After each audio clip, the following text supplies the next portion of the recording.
12 ZP आणि 125 पंचायत समित्यांसाठी आज मतदान पार पडणार आहे। निवडणूक आयोग आणि पोलीस प्रशासनाची तयारीही पूर्ण झालेली आहे। सकाळी 7:30 ते संध्याकाळी 5:30 वाजेपर्यंत मतदान करता येणार आहे।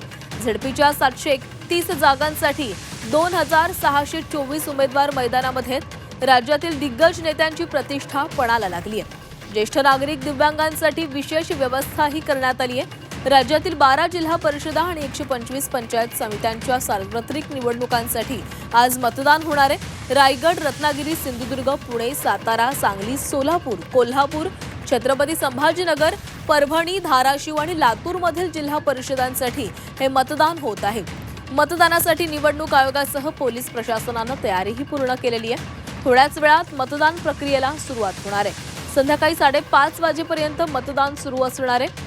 झेडपीच्या 731 जागांसाठी 2624 उमेदवार मैदानामध्ये उतरलेत। पंचायत समितीच्या 1462 जागांसाठी तब्बल 4814 उमेदवार मैदानामध्ये आहेत। या निवडणुकीच्या निमित्तानं राज्यातील दिग्गज नेत्यांची प्रतिष्ठा पणाला लागली आहे। तर 12 झेडपी आणि 125 पंचायत समित्यांसाठी आज मतदान होणार आहे।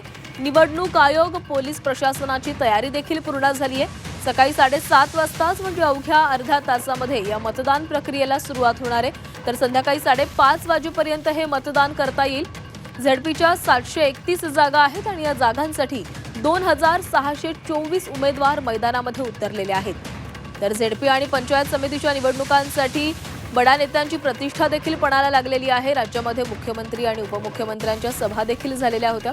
अजित पवारांच्या निधनानंतर फडणवीसांनी सभा घेण्याचा निर्णय आपला रद्द केलेला होता, मात्र एकनाथ शिंदे यांच्या सभा पार पडलेल्या होत्या।